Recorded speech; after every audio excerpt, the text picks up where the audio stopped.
दोस्तों burger king के quarterly numbers आ चुके हैं, तो उसी के बारे में हम इस वीडियो में बात करेंगे और जानेंगे कि अब आपको बर्गर किंग के अंदर इन्वेस्ट करना चाहिए या नहीं। चलिए शुरू करते हैं। तो देखिए यहाँ पर अगर हम सबसे पहले अगर हम कंपनी के रेवेन्यू की अगर हम बात करें तो पिछले क्वार्टर के कंपैरिजन में यहाँ पे कंपनी का रेवेन्यू 23% गिरकर 149 करोड़ का यहाँ पे कंपनी का टोटल रेवेन्यू इस क्वार्टर में निकल कर आया है। तो अगर आप देखोगे जो कोविड की सेकंड वेव थी उस समय पता ही था कि जो रेवेन्यू वो यहाँ पे कंपनी का गिरने वाला ही है। अब देखिए यहाँ पे एक loss making business burger king है, तो उसका यहाँ पे लॉस हमें और बढ़ता हुआ नजर आ रहा है। पिछले क्वार्टर में कंपनी का 25 करोड़ का लॉस था और अब वो लॉस 44 करोड़ होता हुआ हमें नजर आ रहा है। तो अगर आप देखोगे 19 करोड़ से हमें यहाँ पे क्वार्टर ऑन क्वार्टर बेसिस पे कंपनी का लॉस बढ़ता हुआ नजर आ रहा है।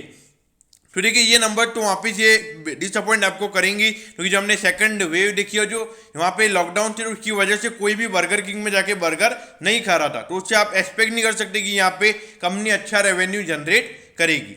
लेकिन अगर हम यहाँ पे ईयर ऑन ईयर बेसिस पे कंपनी के रेवेन्यू की अगर हम बात करें तो वो यहाँ पे 292% से बढ़कर 149 करोड़ का यहाँ पे कंपनी का टोटल रेवेन्यू निकल कर आया है, यानी कि ऑलमोस्ट यहाँ पे 4 टाइम्स हमें ईयर ऑन ईयर बेसिस पे कंपनी का नेट प्रॉफिट बढ़ता हुआ नजर आ रहा है। अगर लॉस की बात करें तो अभी कंपनी को 44 करोड़ का लॉस हुआ है, क्योंकि पिछले साल इसी सेम क्वार्टर में कंपनी को 80 करोड़ का लॉस हुआ था, यानी कि 36 करोड़ यहाँ पे कंपनी को लॉस कम हुआ है अगर हम ईयर ऑन ईयर बेसिस पे बात करें तो।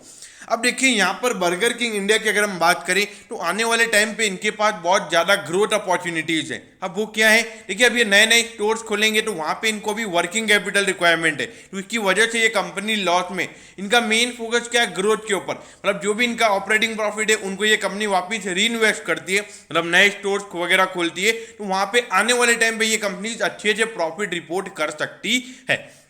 अब मुझे ऐसा लगता है कि अब ये जो कंपनीज हैं, मतलब ये बर्गर किंग है, ये 200 करोड़ से ऊपर जब इनका रेवेन्यू जाने लग जाएगा तो ये आपको आराम से प्रॉफिट में आता हुआ नजर आएगा। अब देखिए 6,600 करोड़ का इस कंपनी का मार्केट कैप है। आप इसका वैल्यूएशन नहीं निकाल सकते क्योंकि price to earning ratio company का अवेलेबल ही नहीं है, क्योंकि कंपनी लॉस मेकिंग अभी लॉस में है, तो यहाँ पे जो कंपनी का प्राइस टू अर्निंग रेशियो है वो भी नेगेटिव होगा।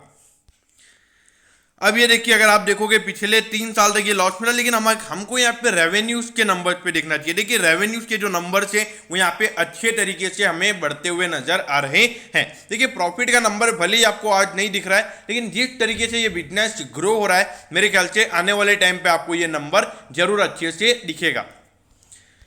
अब देखिए 170 पे यहाँ पे बर्गर किंग का स्टॉक अभी ट्रेड हो रहा है और बहुत ही ज़्यादा हमने टाइम करेक्शन इस स्टॉक में देख लिया है। देखिए ये लगभग दिसंबर के लगभग ये स्टॉक लिस्ट हुआ था और उसके बाद 1 महीने तक ये स्टॉक 200 के लेवल तक चला गया था, फिर उसके बाद इसमें प्रॉफिट बुकिंग हुई थी और तब से 150 से लेके 180 के बीच में ही ट्रेड हो रहा है। तो देखिए टाइम करेक्शन हमने यहाँ पे बर्गर किंग के स्टॉक में देखा है।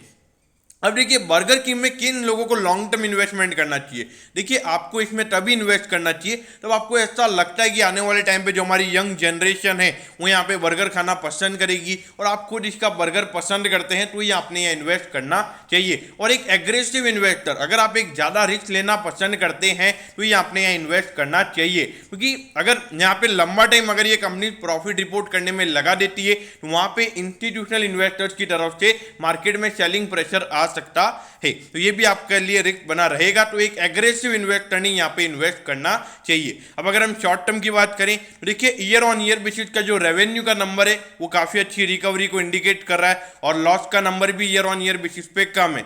देखिए क्वार्टरली बेसिस के नंबर तो डिसअपॉइंट करने वाली थे, का तो कोई इश्यू है ही नहीं है, मेरे ख्याल से थोड़ा मार्केट पॉजिटिव वे में रिएक्ट कर सकता है। तो शॉर्ट टर्म में अगर आप लेना चाहते हो, मतलब 1-2 महीने का अगर आपका होल्डिंग पीरियड का कैपेसिटी है तो मेरे ख्याल से 190 रुपीज ये स्टॉक जा सकता है अगर आप 1-2 महीने के हिसाब से लेना चाहते हैं तो। दोस्तों मैं होप करता हूं कि बर्गर किंग इंडिया के क्वार्टरली नंबर्स के बारे में आपको सब कुछ पता चल गया होगा। अगर आपकी कोई भी क्वेरीज है तो आप कमेंट कीजिए, मैं जरूर आपके कमेंट पर रिप्लाई करूंगा। ओके दोस्तों, thank you, have a nice day.